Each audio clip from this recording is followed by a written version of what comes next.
Hello my beloved Kathinatics, it's me again, Kathy here, Ilocana, Ilongga, Bisaya gal. Welcome back to my channel, and for today's video, let's do another makeup vlog. So I am gonna get ready for tonight. We're actually gonna go out. So magpe-prep ako and then maglalagay ng makeup. So stay tuned.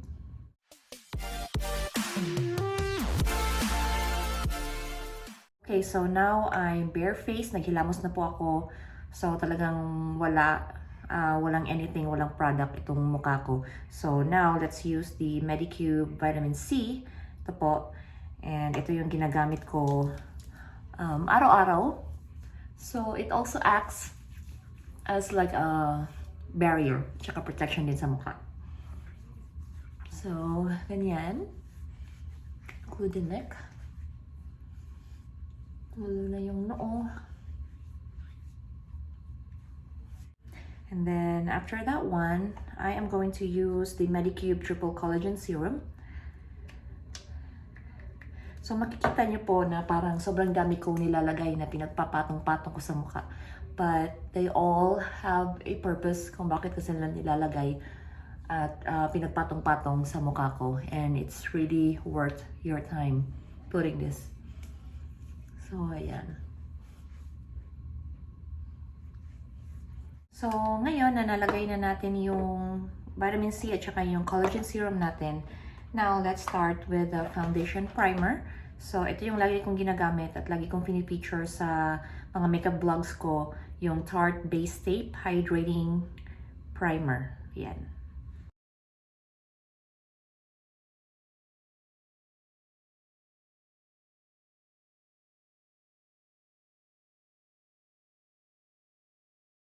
Next would be the foundation. So I also have here the Tarte Face Tape Foundation. So ito po ay water-based, kaya napaka-nipis at saka napaka-smooth sa mukha. Hindi ako nagkakaroon ng yung talagang parang icing sa cake na itsura. Ganun throughout the day. So it's very smooth and very thin. But ito po yung ginagamit ko dahil ito po yung hiyang sa akin. So marami po akong foundation na pinagbibili kasi nga gusto kong mag-trial and error kung ano yung hiyang sa akin.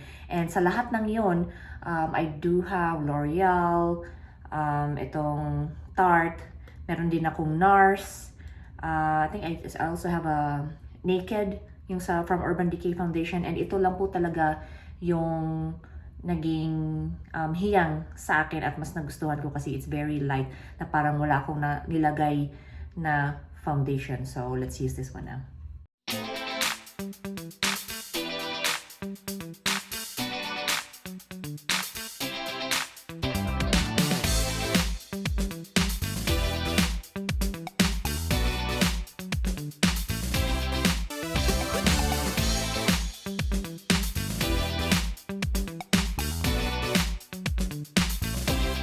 So ito po guys, ito yung ginagamit ng mga tao para maglagay ng foundation or yung concealer. This is a makeup sponge and maraming sizes nito, marami ding iba't ibang shape.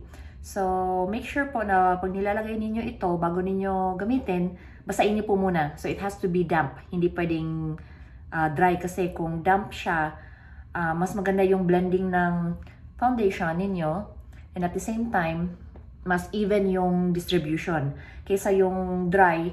Kung dry po yung blending sponge ninyo, is iso-soak up lang niya yung foundation. So, mas mapaparami kayo ng produkto. Konti lang din ang na-apply sa mukha ninyo kasi inabsorb na nung sponge ninyo. So, kailangan po mamasa-masa ito. Damp. Yan.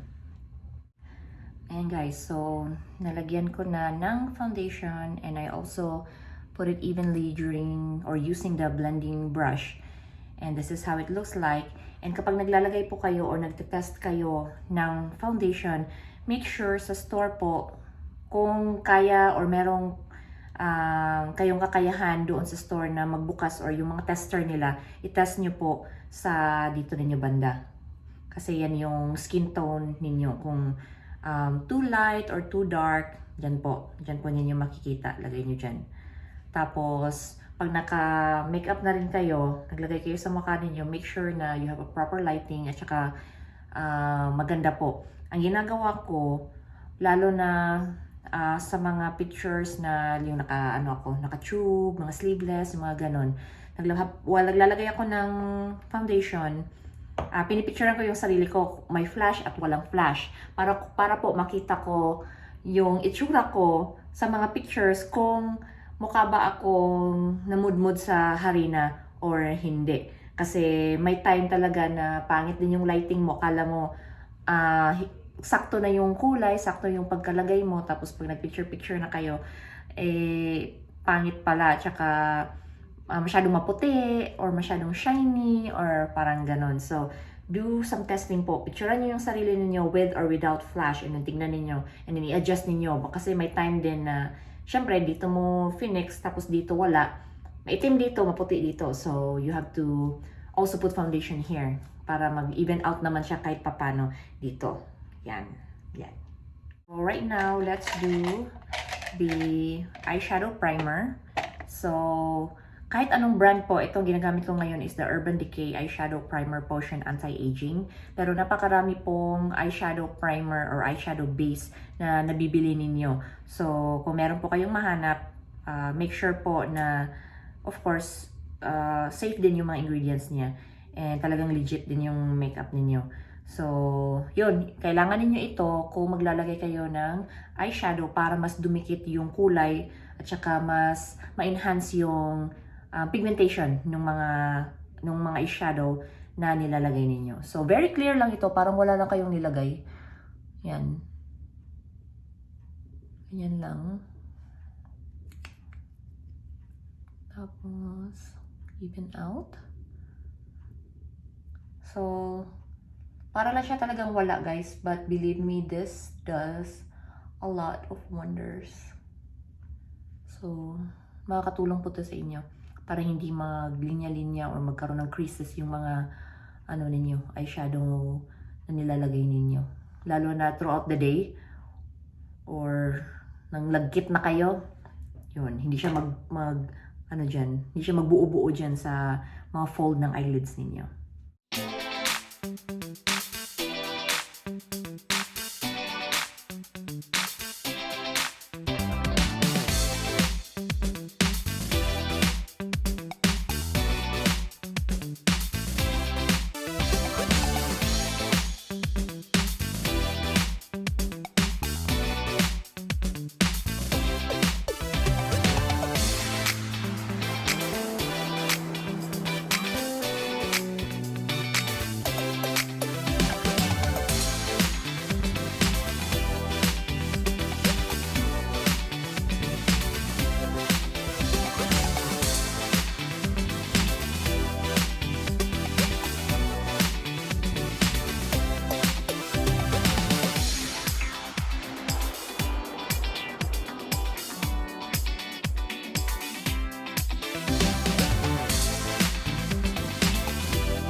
Alright guys, so this is our final look for tonight's La Quacha.